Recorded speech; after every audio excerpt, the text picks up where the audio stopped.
Hey, Mark, how are you? Nice to see you. How are things going? Yeah, good. Welcome back. Hey, how's it going? Good to see you. You doing all right? Yeah, good. Good, good.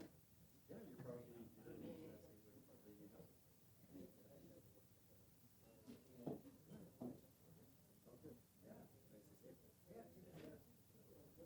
see you.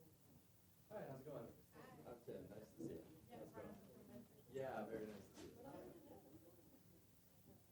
going? Good to see you, Pastor. Always. Good, good. I saw something, well, I know, I was gonna say I saw it, but it was in response to, I'm trying to think what it was. It was sort of on LinkedIn, was it?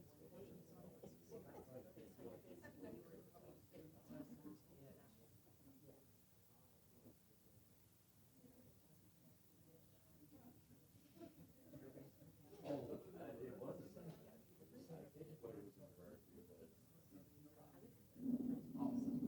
the fact that they canceled. Yes, yes, yes, That's, yeah, yeah. hey, I tried to, but nice to see them. Tim, I know we crossed paths. Great to see you. Great to have you. you better. You're on behalf of Ulsa? Or Venture or CCW or Ulsa? Okay. So love it. Well, I appreciate you being here. Are you also here on behalf of Ulsa? Yes. Okay. Thought maybe you were her body. Co-workers. Very good to see you. I thought you were still at, Well, we've got, we're gonna really try to formalize that now that we have a director of communications. So, she's been here since last Tuesday, so she's been here, since days, and, we're really excited about having her on board, so we're gonna do that. well, Venture is. May or. Yeah, it didn't say that. For the, big collaboration between the mayor and our call. Well, we're very open to that, actually, especially if there's some key dates coming up, because we want to try to use it. You know, it's not gonna be easy, because we're gonna need a lot of advance notice, and they're only coming out every 2 months, but we'd like to include at least one case of the upcoming, Yeah. dates. Oh, I love it. I have been there, I have been to the water, the past times, but I missed last year. Oh, it's just to say early this year. Yeah, now, where are those happening? Because they're not at Great Lakes Crossing. At one time, they were at the Silver. Last one was at.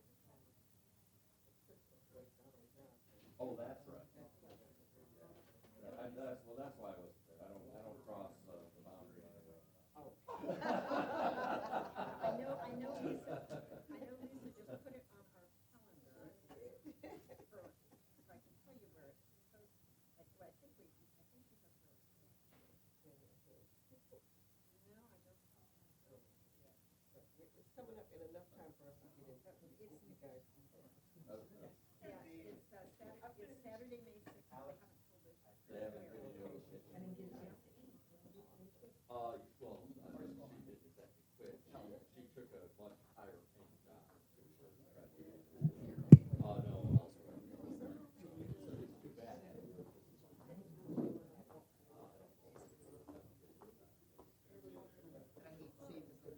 Well, I agree. Marquita's been filling in and doing a great job. Yeah, it's hard today. Yeah, nice to see you. Thanks for coming out. Yeah, Hi, Mayor. Alex, Do you want to get started? That's kick what things you off? You don't want to be here all night while I chit chat with the members of the audience? So nice to see you. Thanks for coming out.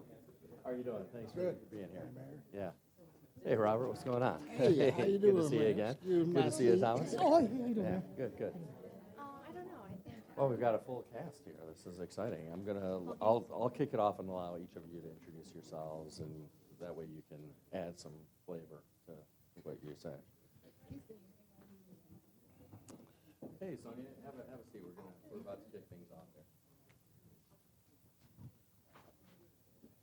here. Hey, Carlton, welcome. Come on in. Mayor, how you doing? Good. Good to see you, Pastor. You gonna stick around for the kickoff here? You sure? Okay. Well, good evening, everyone. Really appreciate everyone coming out. It's great to have folks who are interested in this really, really important topic. I want to begin by acknowledging our Deputy Mayor, Kalfani Stevens, is here, and Pastor Parker was here. He just bopped out of the room, but this is really an important topic. It's hard to know yet exactly how many dollars will be available through the Community Development Block Grant Program because those final numbers haven't come in yet. But HUD encourages communities to plan and to propose programming the same amount of dollars as they received in the previous year. And so that should be approximately $800,000 for the upcoming program year. That obviously is a substantial amount of money, and it really speaks to how important it is to hear from the community about how community members would like to see those funds programmed. That's why we're having these town halls. This is the second town hall. We had the first one last Thursday. These town halls have not been done in the past, at least in the recent past, when it's come to how the city has programmed CDBG dollars, but this is part of an ongoing and continuing effort to make sure that we're soliciting more community input and feedback as we make city decisions. We've had over 20 town halls. I think we're actually getting close to the 30 town hall and listening session mark this year so far. And as I think most of you know, the CDBG funds for the city of Pontiac have been administered by Oakland County since emergency managers changed administration to the county, and that's been true of our home fund dollars as well. We are actively working to bring that administration back in-house here to the city, and we've created a grants and philanthropy department to pursue funding from local foundations and from federal, state, and county governments. But part of the reason we created that grants department is so that we have the staffing infrastructure to administer our CDBG funds and our home dollars so that we can go to HUD and say, we have the ability, we have the capacity to administer this ourselves, so please give us our administration of these funds back. And so we're excited about that process. But that process will probably not be done in time for the 2023 program year. And so this is going to be us going to the county with our request for how we'd like to see these funds allocated. But the county has been respectful of our requests in recent years when it's come to CDBG funds. So we're really excited to hear all of your feedback, all of your thoughts on how best to allocate these dollars. There is also a written survey that is available, and I believe we have that perhaps online for people to fill out as well. But our Director of Grants, Alex Borngesser, will get into all the details about how to access that online survey as well. But I say that because this is going to be televised, and I want those who aren't here to know that there are other ways to give feedback other than these in-person town halls. So again, thank you all for being here. We've got a full group of city staff members. I'm going to allow them each to introduce themselves, and I'm going to turn it over to our Director of Grants, Alex Borngesser, to kick that off and to facilitate this whole session. Thank you again for being here. Thanks so much for coming tonight. My name is Alexandra Borngesser, and I'm the Director of Grants and Philanthropy here at City Hall. My name is Renee Haw. I am the Grant Compliance Analyst. I'm Michael Martin, and I'm the Grants Coordinator. My name is Al Cooley. I'm the Interim Director of Public Works. So much for coming. Tonight's agenda will consist of a short presentation, a history of community development block grant, what it means for the city of Pontiac, and our timeline for submitting our program proposal. There'll also be time for a question and answer, and then we do have some tables outside where you're welcome to fill out a paper survey and engage in dialogue with staff one-on-one if that's your preference. As the mayor noted, we do have the survey available online. It's on the city's website, the city's Facebook page, and it was also sent out via email to the city's email list. If you received it, I think it will take you about 15 minutes to complete, and I encourage you to do so. Otherwise, there are paper copies, and you're welcome to fill it out that way. So we'll start with our presentation and then move to Q&A. We do have a podium up here, so when it's time for question and answer, I ask that you step up to the podium so that way you can use the microphone, and that way folks at home can hear your question also because they might have the same one. And then we'll close out and have one-on-one conversation.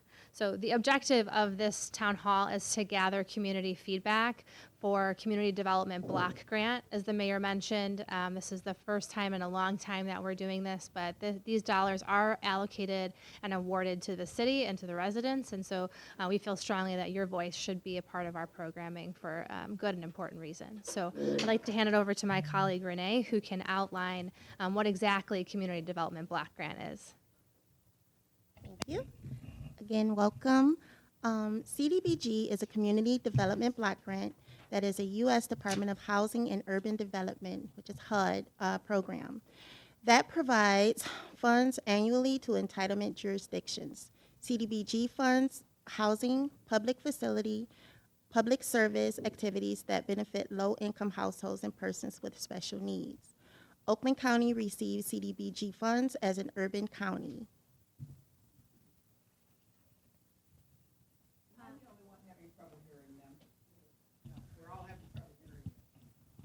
Maybe we should move these a little closer. How's that? A little better? Okay. I wouldn't say I'm soft-spoken anyway, so I'll move it a little closer. So there is a strong history around Community Development Block Grant here in Pontiac. Once upon a time, there was a federal grants department here at City Hall. They were tasked with managing all federal awards that included Community Development Block Grant and many other federal awards. During the time of emergency management, that department was stripped down and dissolved over time. This led to kind of mismanagement of federal awards, sometimes having to return some of those dollars that were awarded to the city for lack of compliance or not reporting, not maintaining the grant award. Getting a grant award is wonderful. Most of the work happens post-award in the management of those funds. And so that just wasn't happening for lots of different reasons. A lot of that is ancient history. And sometime during that period, the Department of Housing and Urban Development said, listen, you're not maintaining compliance on these awards. We are going to take your right to these awards away from you. And many elected officials, one is our current Senator Gary Peters, stepped in and said, this is misuse of power. We would like the city to still receive its allocation. And a solution and a compromise was come to, and the county began to administer CDBG for the city of Pontiac. The county has provided us a tremendous service. They maintain compliance on all of the wards, but that sub-grant agreement, now we are a sub-grantee of the county's award, means a lot of things for Pontiac. That's restrictive and sometimes prohibits us from making some of the bold decisions that we deserve here in the city. And we have since begun to work to bring community development back in-house for all of those reasons. And in addition, block grant allows the city to pay for the administration of those funds and would allow us to kind of be self-sufficient in managing our own awards. For example, in 2019, the city paid $299,000 to the county to administer a community development block grant. As the mayor mentioned, we did build a grants department here, and so we're in a position now to say there's no reason to outsource a core competency. Let's bring these resources back in-house. Let's administer this grant program ourselves and make sure that we can have the most impact on our community. So that's a little bit of a history of how we got here. And looking to the future, we'll be working to program 2023 dollars in partnership as a sub-grantee of the county, and then to 2024 to managing it ourselves and doing it a little differently. So my colleague Mike can walk you through some of the national objectives to get you thinking about ways that the federal government looks to program CDBG and sort of why they implement an award block grant to municipalities. There are three main national objectives.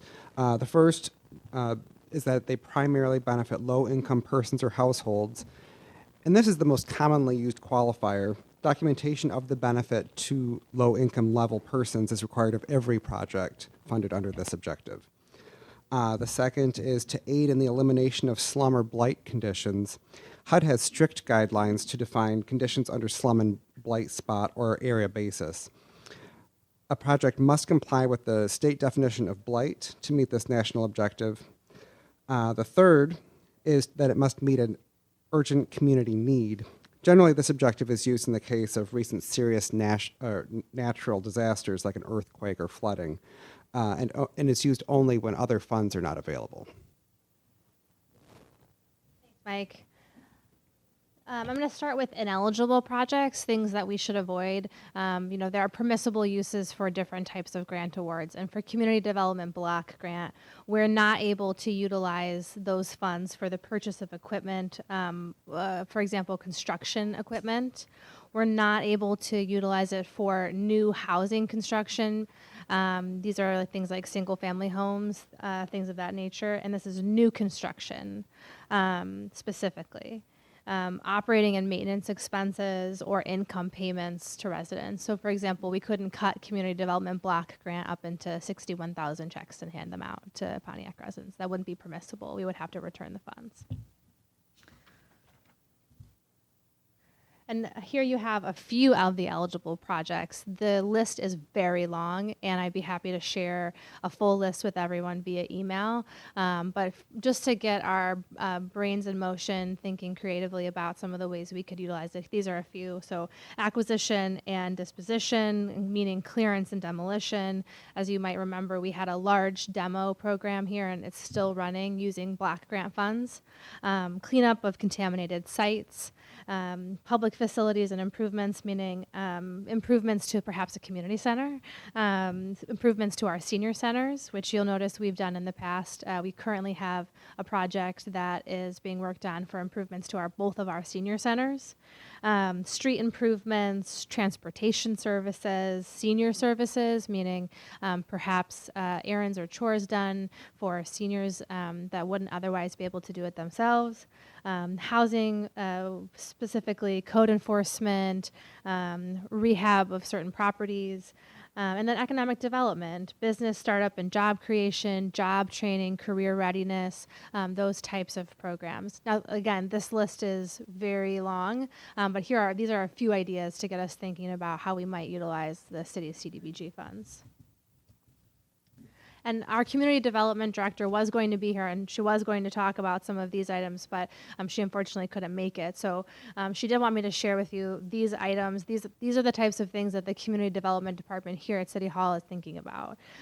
Improvement to community spaces, code enforcement, blight removal, improvements to our parks, public services, and economic development. And she specifically notes housing, meaning rehabbed housing, investments in our parks, and blight remediation as kind of her main objective. So when we're talking about, when you have questions or you're giving ideas, think about those ideas too and what that might mean for the city's community development plan. And this here is just a little timeline to show you kind of what our plans are for getting all of this approved. We did find out our guidelines from the county last week, or the week before last, and so we have a very short window to program. That again is one of the reasons we'd like to bring it back in-house so we can move a little slower and be a little more thoughtful and have a little more time to engage with residents. So we do have between now and December 23rd to begin programming these resources. I noticed that this says 2023. It is supposed to say 2022. That is my error. So right now, the grants department is working on building out proposals. A key piece of that is gathering feedback from residents, putting together a proposal that reflects those wishes. Because we program as a subgrantee of the county, we are able to program in 4 program areas. If it was brought back in-house, that number would be expanded, but with our current setup, we can program in 4 different spaces. Following our first draft of a proposal, we will then have a public hearing. This is a formal public hearing. This was conducted in prior years, typically before a council meeting.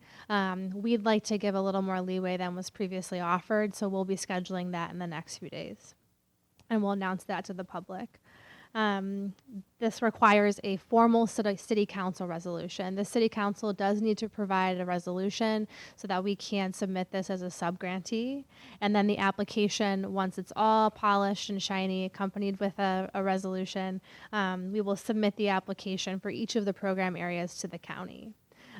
The program year is for 2023, but I just want to add one more caveat, as always with federal grants. These funds are not released until January 1st of 2024. So you'll notice that sometimes community development block grant projects look like they're running 1 year behind. It's because they are. We program them, and then the funds are released on the first day of the following year, or the first business day of the following year. So, for instance, we programmed sidewalk improvements using 2022 dollars. That process and all of the planning is underway, but the actual work will not take place until the start of 2023 because we won't have access to the resources yet. So just keep that in mind. If you notice that it looks a little delayed, we are not unique in that. That is across the board and is for that reason. So I'd like to open it up for questions. There is a mic up here. You're welcome to head to the podium and ask your question, and any one of us who is able to answer it will. If we don't have the answer for you, we will find it and we will get back to you another time via email or phone call.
So number one, I think the mic is off.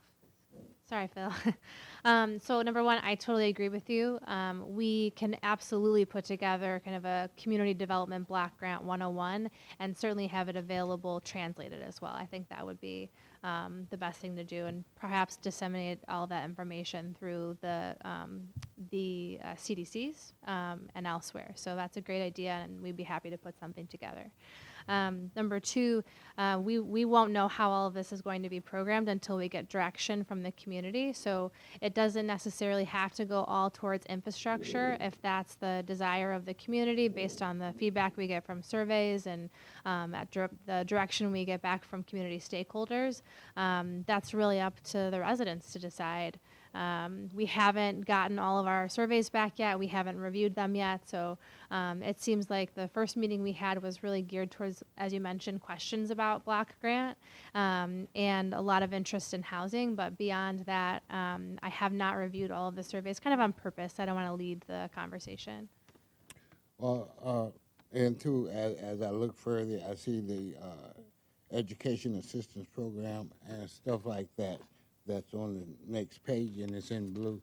So I was kind of curious as to how that was going to be worked into the process as well, saying that the school district is receiving millions of dollars on its own from the county.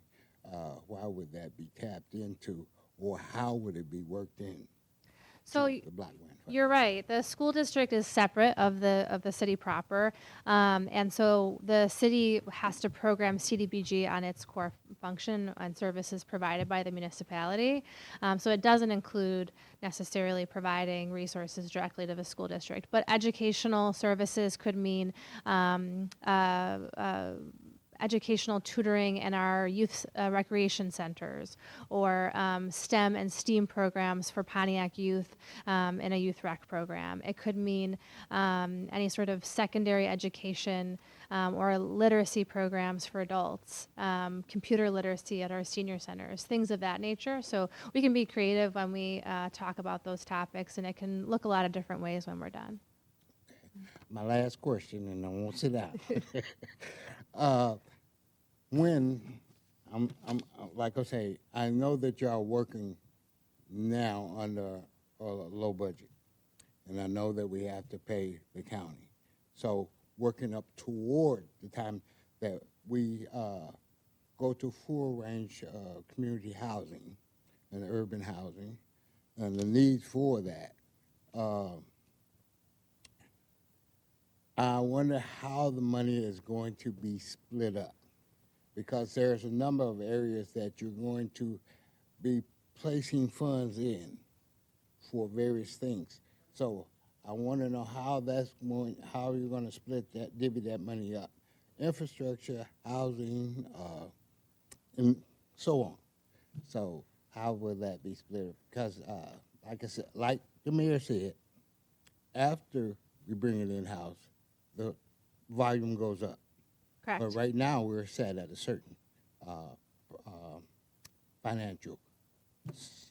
Yeah, our award for this coming program year has not been set yet, and the county and the federal government don't set it, and they advise you to program based on your prior year, so the year we're currently in, which is roughly $810,000 and some change. The division of those dollars into different program areas, again, we haven't begun that process because we wanted to get community feedback first before we went in and started to plan for that. There will be a public hearing where we make that presentation based on the feedback from residents, and everyone's invited to come and speak on how we've programmed it based on the community engagement. So I encourage you to do that then, but we haven't even begun to sit down and look at it. We could come to these meetings and perhaps the entire room would like it all invested in housing, or some might want it invested in roads and sidewalks. And I didn't want to lead the conversation. So certainly the public hearing would be the place to take a look at what we've done with the feedback and then give comment then. And your second question is a great one. How do we intend to manage the resources once that number grows? So we estimate that we'll have a larger award once we bring it back in-house, based on the administrative fees that are paid to the county, but also the nature of our sub-grant agreement. I won't even begin to speak to what that number is because I don't want to give false information, but I can say that it will grow, and we are in conversation with HUD about what that would look like, and certainly we'll have more community engagement once we know more. All right. And with that, I say thank you Thank you. much for your time. I think I had one more, but I'm going to leave that alone. There's more time. Have a good evening.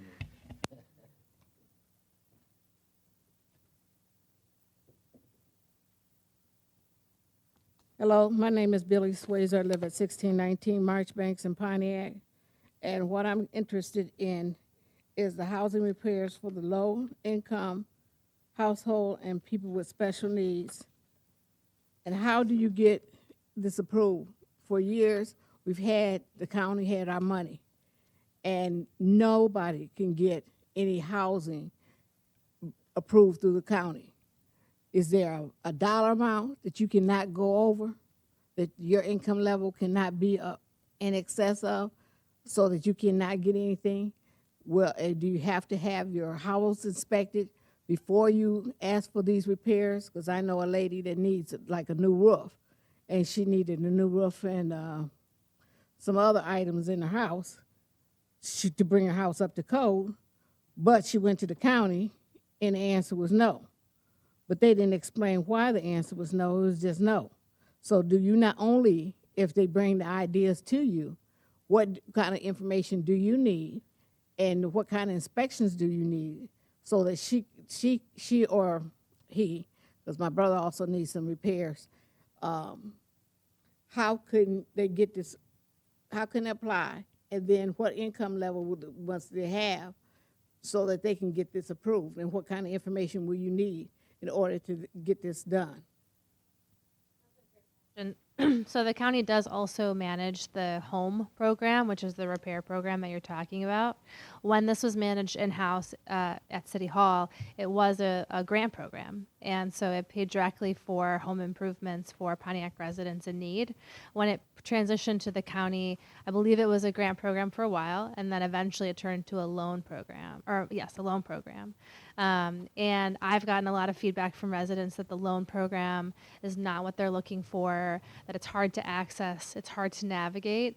And so we do intend to bring the home program back in-house and develop it in a different way that is easily accessible for residents, that there are staff members here in-house on staff to answer questions, who are available, who are reachable, whose door is down the hall, down the street from you.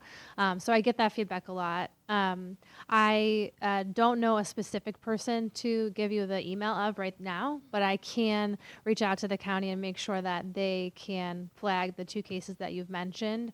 There are income eligibility requirements for the loan program with the county. They do require a handful of application materials, so I'd be happy to provide a contact at the county for now, and just knowing that we do intend to bring that program back in-house at the same time as we bring the block grant formally back in-house. Okay, when you bring it back in, will it be a grant or a loan program? I don't think that we've decided that yet, so I'm not at liberty to make that decision myself. But we have heard feedback from the residents that the loan program is especially challenging to navigate, and certainly are using that when considering how we'll build it out. Okay, so you don't know if you're gonna have a grant or loan program. What is the loan rate then? The loan rate for the county? The county, what's the current loan rate for a loan if you want to get a home improvement? So I'm not certain of what their rate is. I believe it's actually closer to a lien and not a formal loan. It only becomes true at the time of sale. But our community development director would be able to speak to that, and unfortunately, she's not here today. Oh, Deputy Mayor Kalfani Stevens can speak to that. Good evening. The current program at the county, as the director said, is actually a lien on the home. And so you take out the loan, and the loan does not have to be repaid until the property is sold. So that's the current, I'm not going to say that is one of the current programs at the county that we would eventually be bringing back in-house. And as again, the director said, we have not yet determined exactly how we're going to run all of the different programs that we could bring back. One of the things that the county refuses to do,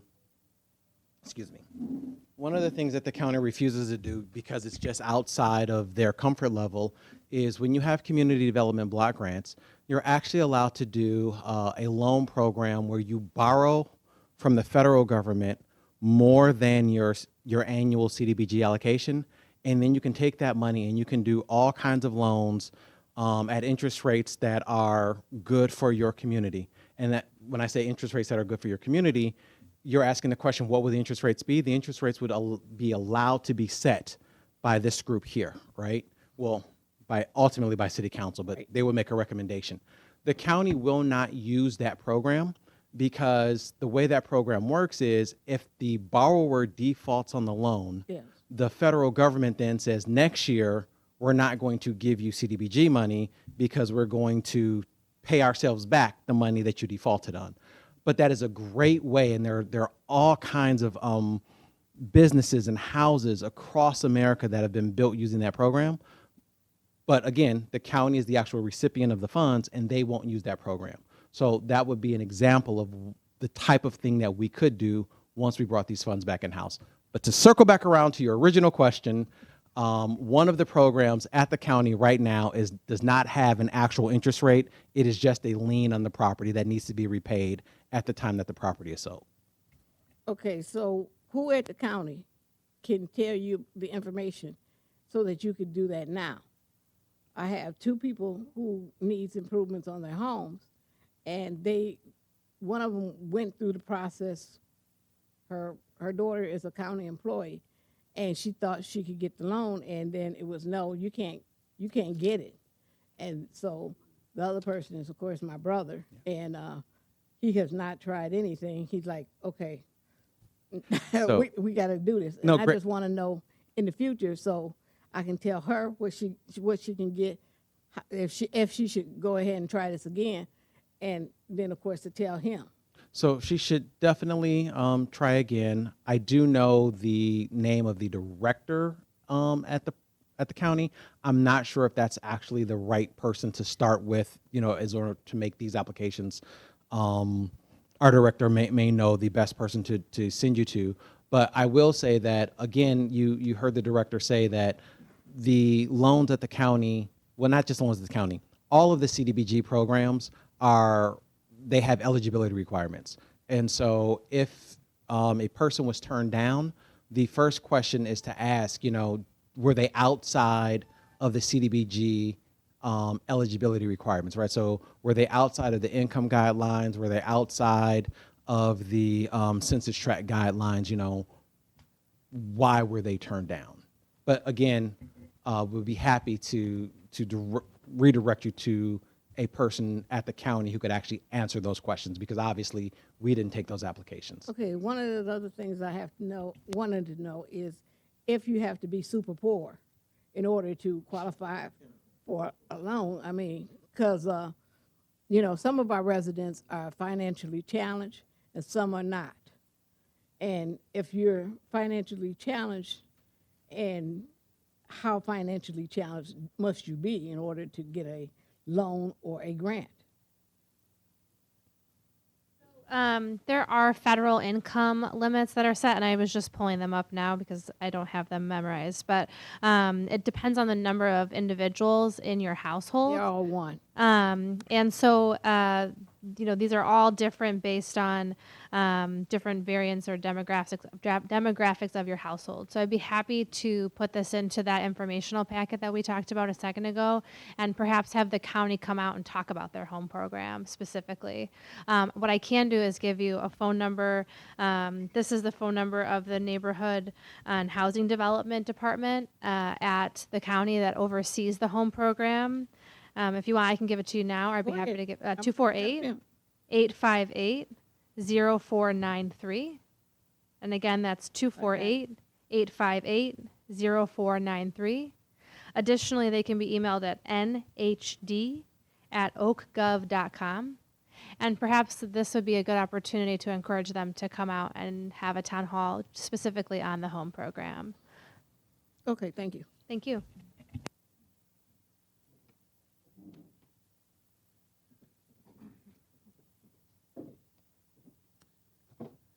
Good evening. Carlton Jones, 1323 Oakland Drive here in Pontiac. I got a question. I was trying to understand that timeline. I wasn't quite clear on that timeline that you put up. I did kind of, it appears to me that you indicated that the application is due on the 22nd of December 2022. Those 3 steps prior to those still have to happen between now and then? That's correct. So what application is being worked on? That's what I mean, proposal is being worked on right now to be submitted for the 23rd of December? Correct. And there needs to be a public hearing, and there need to be council resolution all between now for the application to go in on the 23rd of, okay. That's correct. And that's for what year? That's for the 2023 program year. That's for next year. Correct. Right? We gotta do all that now. Correct. And is that the year that we're talking about that the city will be managing, or is that the year that the county will be managing? The county will be managing those resources. Okay, so our whole process of managing really won't look to start taking in to 2024? That's correct. Okay, so is there an active proposal right now for CDBG? So what we have right now is the application is lengthy, and so much of it is administrative. So different documents from the county or from the city, different information that needs to be filled out. That portion is completed. The actual program areas we have not completed yet because we want to gather feedback from the residents.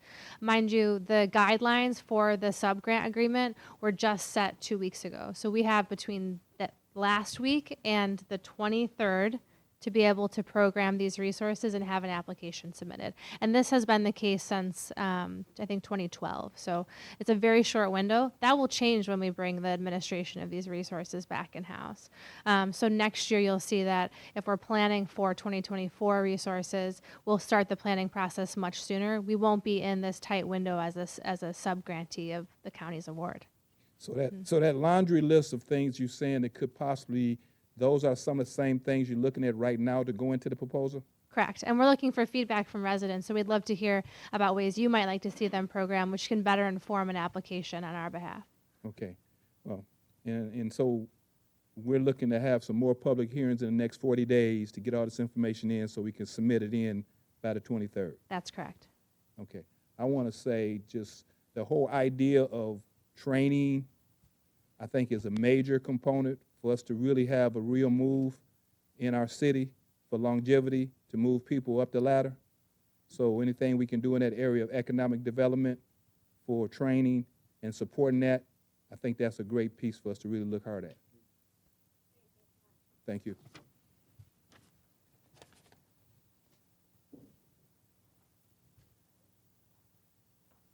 Good evening, and honors to everyone that's here and that can listen to this.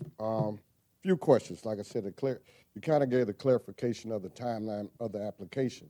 However, how much is it going to be for? How much do I submit for? What type of information do I need for this application?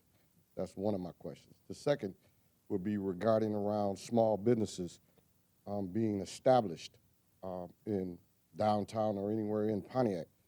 What type of number are we looking at to receive a grant, or, what is it? How much can we ask for is what I'm asking. Specifically is to program the city's resources.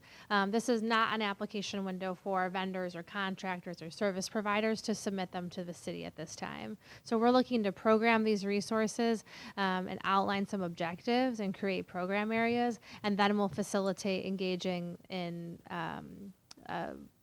contracting those services or making those infrastructure improvements. So this is just to set the program areas for the city's resources at this time. Okay, so what is the process? Can you clarify a little more the process of the application submission? So the city gets a sub-grant application from the county. They've provided it already. We went through a training with the new set guidelines on changes from the application from the prior year. So what will happen is we will finish up this town hall tonight. We will close out our digital survey on Wednesday, and we'll gather and collect all of that feedback, take it into account, begin programming based on the feedback from residents, and we'll complete the application defining a program area, defining the scope of the program, and then we will bring that to a public hearing. We'll allow residents to give feedback on the proposal we put together based on the community's feedback. We will make any sort of adjustments that are required. The city council will either vote to pass a resolution allowing us to submit, or again, more discussion and changes, resulting in a final proposal that's approved by city council. We will then take the resolution and the application for each program year, or each program area rather, and submit that to Oakland County by the 23rd of December. The application will then be reviewed and approved by the county, and then our program year, which is 2023, the funds will be released on January 1st of 2024.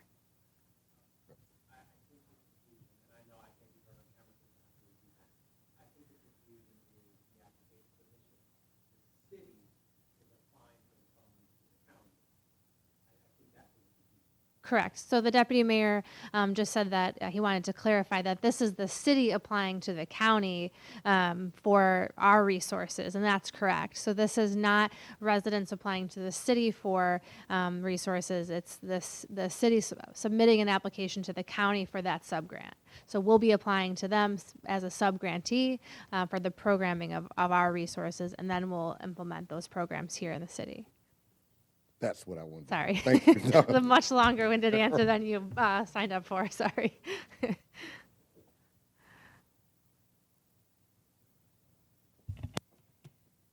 Reverend Desereau from Pontiac. I have several questions because people give me questions and say, will you ask my question rather than them coming? A definition of blight.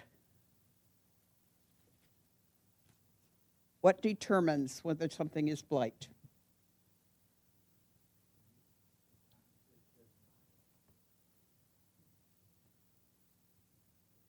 I don't know that I can provide you with a definition of blight, but I imagine that our code enforcement and building and safety departments can. So I will get that from them and follow up with you if that's okay. Okay. The transportation services is one of the applicable places to put the dollars.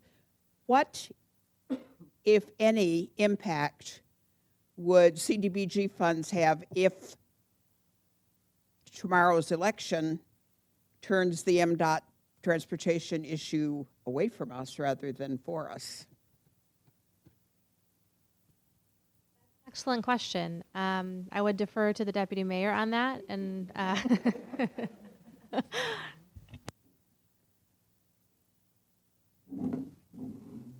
Thank you, Director. The short answer is none. The long answer is it could have as large of an impact as the city council, as influenced by the residents, decide to allocate that money to that particular cause. One of the things, however, that we have to keep in mind, as you did say, that transportation could, and I want to stress could, be an eligible expense under the Community Development Block Grant Program. So you have to make sure that whatever funds are actually allocated in an eligible fashion and are meeting one of the criteria that, if you go back in the you don't have to, but if you go back in the slides and you will see, like, you know, the national guidelines for CDBG, are you affecting these areas? So it could be as much as the award ceiling itself, or it could be any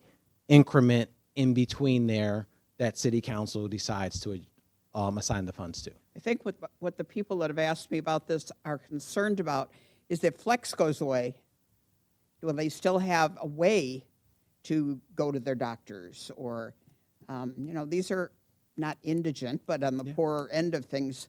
And Flex has been a good program for them. And if that doesn't get voted on tomorrow, can they use CDBG money to hire Uber, that type of thing? So instantly, no. And the reason why I say instantly no, I will let Director Borngesser explain more clearly. These funds that we're talking about, as she said, are 2023 program year funds, which won't actually be available until 2024, correct? Okay. Right. So, you know, there is a period of time before these funds would actually be available for even to think about that use. Okay, another question was, in the economic development area, the impact with marijuana.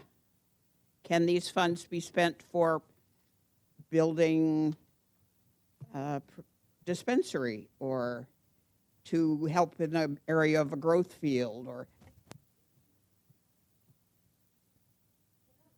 the answer to that, that's an interesting question, though. I can say that, you know, we can utilize CDBG funds for economic development, career training, career readiness, those types of things. But let me investigate a little further and get you a better answer. because that seems to be the area that we're economically developing right now, and people are asking, can that money go there? Do we have a say about that? You know, blah, blah, blah.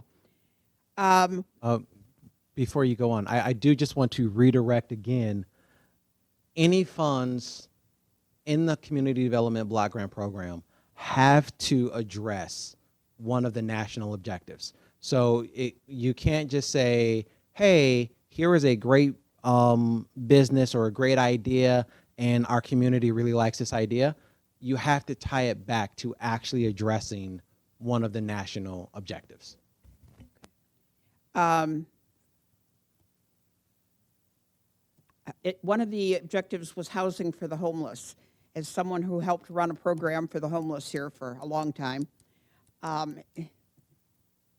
there is no housing for the homeless. That's part of the problem.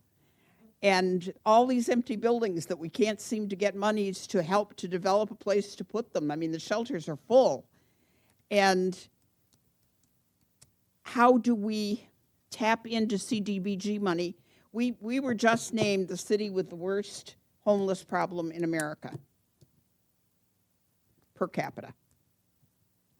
And as someone who's worked with them, we've got a problem here. And look at the kids that live in cars, more than there should be. And we don't solve the problem, we just talk about it. Can this money be some of this money be directed in that area? That's a personal question because it's a personal passion. That is a permissible use of these resources. So certainly that's a way that the city could choose to program. And we've been gathering feedback, and that was a topic of discussion last week as well. And final question, the CDGB money, when it's here, is that divided up by district? And if so, who determines what district gets what percentage? Not divided by district. It is not. No. Community Development Block Grant has different restrictions and requirements based on program area. In addition, the term block grant is almost literal, block by block, and is similar to a qualified census tract. So it is not divided by council district. Thank you.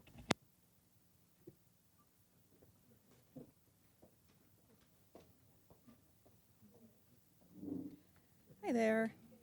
Good evening. I just have a couple quick questions for you guys. The first one being, how many surveys have you collected so far? Afternoon, we had just shy of 40 digital surveys, but we did send out another round of emails, and then we had about 10 paper surveys. So we're looking to have 100 surveys, and we're hoping that having it on social media and sending it around a couple more times will bulk up our response. Okay, that leads into my second question. What would be an accurate threshold for a data set for the city of this size, in your professional opinions? I don't know what an accurate data set would be based on the individuals who qualify for CDBG, but right now I'm shooting for about 100 respondents. We typically have an open rate of just over 500 on our email list, so we're looking at open rates and how accurate we can be or how attractive we can be to get folks to respond. But we have sent them out, like I mentioned, twice via digital survey to the city's mass email list. If you're not part of that email list, I encourage you to visit the site and join it. We also have this listed on the Facebook page and the city's website as well. And then there are paper copies here that are outside of this office that you're welcome, or this room that you're welcome to fill out and complete either now or take one for a friend and have them complete it and bring it back. Perfect. And my second question being, when we're talking about these big issues like housing, which keeps coming up because they're HUD funds, where are your minds at when we're talking about big projects versus this money being used more piecemeal as it has in the past? I feel like I've been talking a lot, and I apologize. So on Thursday of last week, if you attended that town hall, I think a few folks did, you heard the community development director talk about biggest impact. And so the administration does share that point that the funds had been divided into smaller pots of resources, and perhaps the impact was spread thinly. And we have been having internal debates about whether to invest the resources to have a large impact in one program area or to have a smaller impact in many program areas. We haven't come to a conclusion yet. Again, we're waiting for public feedback. We want to hear organically and authentically from residents about how they'd like to see these resources be used. Okay, thank you. Thank you very much. Thank you. So we have time for one more question. After me or before me? You and then we will all be available in the hallway to answer questions one-on-one for a little bit. So I do want to have time, integrity, and close out at the time we said we would. But we will be here, and you're welcome to write on the Post-it notes in the hallway or engage with us one-on-one as well. Hello. Hello. How are you? Good evening. My name is Dominic Head. I live in Harrington Hills. So my question is related to number 3, which is meets an urgent community need. The mayor at his State of the Cities talked about $200 million in road construction that's needed for the city. And so part of that is always going to be allocation of labor. And I know Carlton talked about training. So are there opportunities to, kind of self-perpetuate, train your own internal staff or internal group of citizens for meets the need? So that's my first question.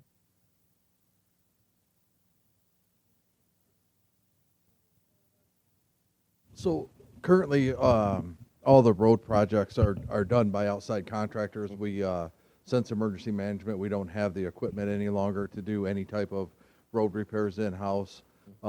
We are actively looking for employees, and once we get them here, we do try to do some internal training as well.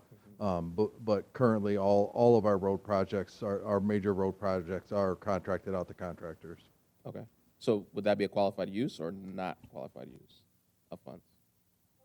To train in-house staff members. Train citizens to job force or workforce training? I would imagine that if we developed a training program, or we outsourced or contracted a training program for building trades, those types of things, that's an eligible use. So it would, But our contractors, keep in mind that all of the community development block grant programs have specific procurement measures, meaning prevailing wage or Davis-Bacon. So there are some of those measures where we might not be able to contract directly. Is that accurate, Al? There's certain guidelines that have to be met, so we may not be able to contract it to like local residents. It would have to go to a company that met those guidelines, and those are federally mandated guidelines. Okay. And then is carbonization or climate change a qualified urgent community need? Does it qualify? It's not explicitly noted or enumerated, but it certainly cases have been made for green infrastructure projects, which are often a result of climate change or environmental sustainability initiatives within municipalities. So there are ways to implement those types of projects into park redevelopment, roads projects, infrastructure projects, and green infrastructure is an example of that. And then so just a follow up on that. So the governor has made her climate change policy. Is there opportunities to leverage our CDBG funds in relationship to what the governor said her climate change policy is? Certainly, there are ways to leverage CDBG resources or do something we call in the funding world bundling or stacking. American pickers.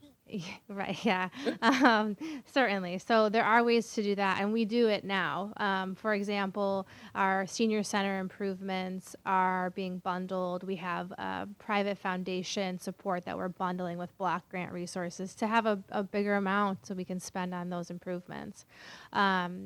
There are certain, without boring everyone to death, there are certain regulations around how you bundle federal dollars, something referred to as 80-20. Most federal awards, not all, but most, require, there's a requirement that the federal resources can only pay for up to 80% of the total project cost, meaning we have to have a 20% local match on federal awards. So if we're bundling block grant, which is federal funding, with resources from the governor's office that perhaps are American Rescue Plan dollars or state revolving fund dollars, then there are some complexities there. There are certain instances where that's waived.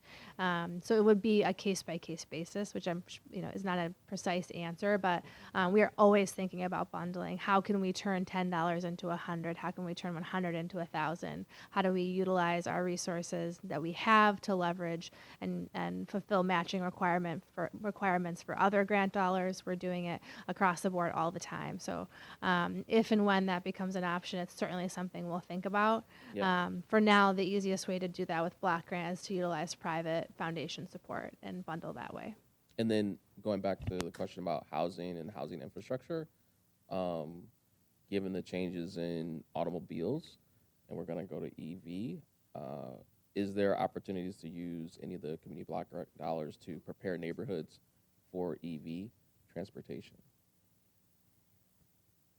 Answer to that question, Al, do you know?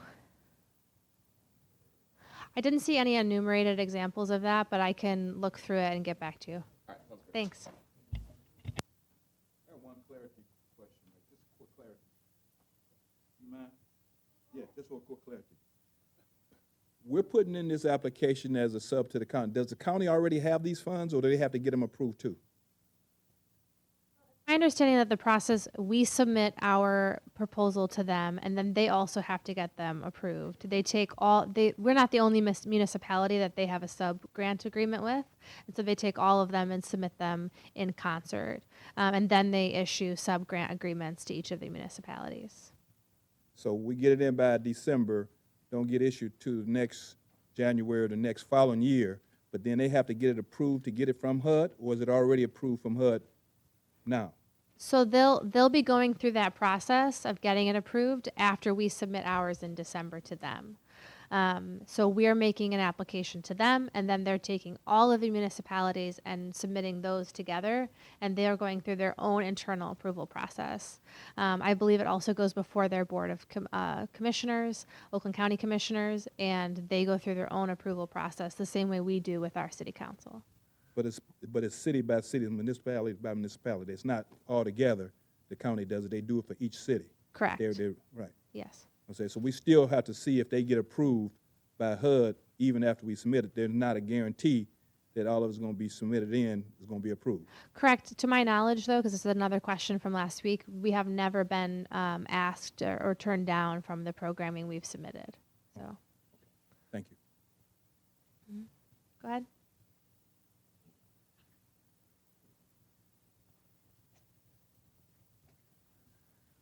Good afternoon, Scott Mays. I noticed that the gentleman said that all of the road work was outsourced. Can local contractors that do road work apply for these grants or submit? Because there's a lot of local, cement and asphalt companies that do excellent work that their business is located actually within the city. Currently, the only CDBG work that's being done is on sidewalks. And, we went through a formal bidding process to get that sidewalk contractor. And I believe, any local company is free to speak with that contractor and see if they can subcontract some of that work, but it still has to be met within those federal guidelines on the wages and different items that the local contractor would pay their employees as well. So as far as the roads are concerned, local streets? So none of the local streets or the major street contracts are a part of CDBG currently. Currently, we only have one contract out, and that's a local streets contract, and that's finishing up here over the next several weeks. They should be finished before the winter season hits, and we don't have anything planned for next year on the local streets. There was not enough funding in the local roads fund to do any road work next year. Thank you. That was my question. much for coming. We really appreciate your questions and feedback. If you asked a question that I wasn't able to answer tonight, I will provide written updates and an updated FAQ on the same page where the survey is being housed, and I'd be happy to send around answers to those questions as well. If you want to ask any of us one-on-one questions, we'll be in the hallway for a period of time. There are, again, those paper surveys. There are some sticky notes and some boards out there that you're welcome to put your thoughts and comments on if you're not a podium kind of person. So thank you again for coming. I really appreciate it. Have a great night.